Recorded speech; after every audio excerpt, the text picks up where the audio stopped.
Universidad Industrial de Santander. Hola, mi nombre es Vani Lugo y junto con mis compañeros Ángelo y David venimos a presentarles una serie de temas relacionados con la asignatura de termodinámica. Empecemos por hablar de sustancia pura. Esta es una clase particular de materia homogénea cuya composición es fija y químicamente definida. Dentro de las sustancias puras se distinguen dos tipos, que son los elementos y los compuestos. ¿Qué son los elementos? Son sustancias puras que no se pueden descomponer en otras más simples por ningún procedimiento. Estos están formadas por un único tipo de átomo. Por ejemplo, podemos ver todos los elementos de la tabla periódica. En este ejemplo tenemos el hidrógeno y el oxígeno. Los compuestos son sustancias puras que sí se pueden descomponer en otras sustancias más simples, por medio de métodos químicos. En su fórmula química aparecen los símbolos de dos o más elementos. En este caso tenemos moléculas de agua, que están formadas por los elementos de hidrógeno y oxígeno. Ahora pasemos a hablar un poco de qué es una sustancia simple. Y esta es aquella formada por átomos o moléculas de un solo elemento químico. Aquí podemos tener ejemplos que los constituyen el diamante y el grafito, los cuales son sustancias simples por estar formadas por átomos de una única clase, que estos son los elementos de carbono, aunque están unidos de forma diferente. En esta imagen podemos observar las fases de una sustancia pura. Gráficamente estamos observando el cambio en la estructura interna de las moléculas y las diferentes fuerzas de atracción en cada una de sus fases. Ya habiendo definido qué es una sustancia pura, explicaremos un poco el cambio de fases que sufren variando la temperatura y a una presión constante. En esta imagen podemos evidenciar claramente el proceso de cambio de una sustancia pura. En la etapa 1, llamado líquido comprimido, podemos evidenciar que la sustancia está en fase líquida, es decir, que no está a punto de evaporarse. Luego pasamos a un estado de líquido saturado, donde sigue en fase líquida, pero cualquier adición de calor hará que cambie de fase y es un líquido a punto de evaporarse. Luego en la mezcla saturada es cuando la fase líquida y de vapor coexisten en equilibrio. En vapor saturado la fase es totalmente vapor. Y luego pasamos al vapor sobrecalentado, donde el vapor está sometido a una temperatura mucho mayor a su punto de ebullición. En la gráfica podemos ver los cambios de fase anteriormente mencionados en función de la temperatura y el volumen también cambia en función de esta. Cabe aclarar que para presiones diferentes la temperatura de cambio de fase ya no es igual. En el diagrama de fases podemos observar el estado de agregación fundamental de una sustancia, dependiendo de la temperatura y de la presión. Cada uno dividido por 3 líneas, cada sustancia posee su propio diagrama de fases. Ahora, cualquier punto en la línea verde nos indica puntos de fusión o solidificación. En la línea azul, puntos de evaporación o condensación. En la línea roja podemos ver puntos de sublimación. Además de eso, el diagrama nos indica el punto triple y el punto crítico. ¿Qué es el punto triple? El punto triple se refiere a la temperatura y presión a la cual existen simultáneamente 3 fases de una sustancia en un estado de equilibrio termodinámico. Este punto existe para todas las sustancias, aunque las condiciones en las que se consiguen varían enormemente entre cada una. ¿Y qué es el punto crítico? Es aquel límite para el cual el volumen de un líquido es igual al de una masa igual de vapor, o dicho de otro modo, en el cual las densidades del líquido y del vapor son iguales.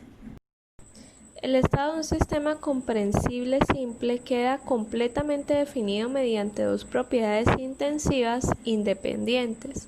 Esto quiere decir que conociendo dos propiedades intensivas independientes entre sí, puedo conocer otra. Recordando el proceso de cambio de fase, podemos observar estas imágenes donde observamos líquido comprimido, mezcla saturada y vapor sobrecalentado. Entonces tendremos tablas para cada una de estas regiones y las tablas de saturación organizadas por temperatura y por presión. Aparece una propiedad llamada entalpía, cuya variación indica la cantidad de energía absorbida o cedida por un sistema termodinámico, donde H es la energía interna más la presión por el volumen y abajo la entalpía específica.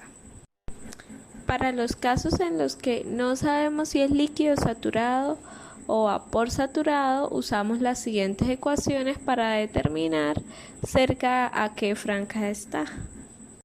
Ahora, para los casos en los que no sabemos si es líquido saturado o vapor saturado, usamos las siguientes ecuaciones para determinar cerca a qué franja está. En el ejemplo nos dicen que un recipiente contiene agua a una presión de 75 kilopascales y un volumen específico de 1 metro cúbico por kilogramo. Debemos determinar su temperatura y su entalpía.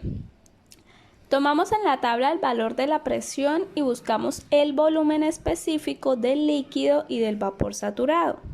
Y determinamos que esta es la franja saturada.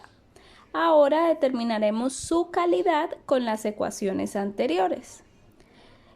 Aquí podemos observar que el 75% de la cantidad de agua analizada se encuentra como vapor. Ahora miramos las tablas para hallar la entalpía con el porcentaje anteriormente hallado. Aplicamos las ecuaciones y ahora, como la temperatura se puede ver explícitamente en la tabla y ya hemos hallado la entalpía, ahora hablaremos de la ecuación de un gas ideal.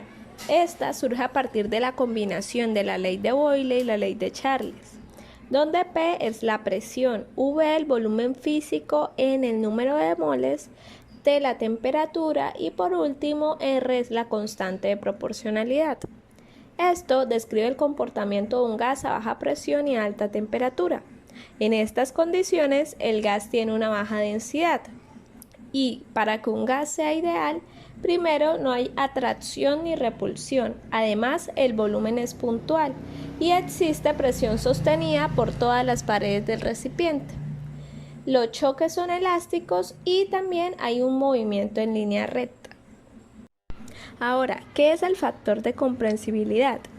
Esta es una propiedad termodinámica útil para modificar la ley de los gases ideales para ajustarse al comportamiento de un gas real, donde Z se utiliza para medir la desviación de la idealidad de un gas.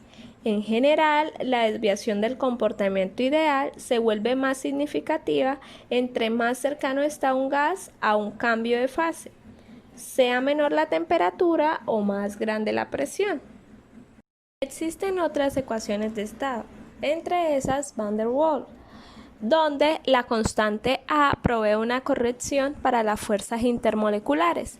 La constante B es una corrección para el tamaño molecular finito y su valor es el volumen de una mol de átomos o moléculas.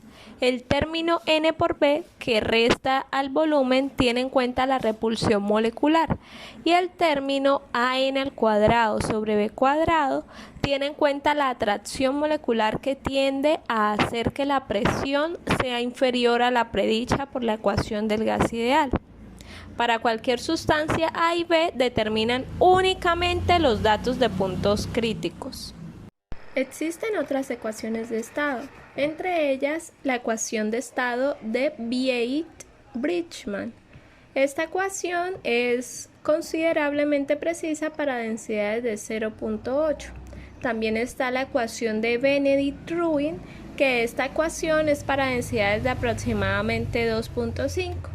Y por último, la ecuación de estado viral, que describe el comportamiento de gases reales basados en el comportamiento intermolecular. El teorema de los estados correspondientes indica que todos los fluidos, cuando se comparan con la misma temperatura reducida y presión reducida, tienen aproximadamente idéntico factor de comprensibilidad y se desvían del comportamiento del gas ideal en más o menos el mismo grado.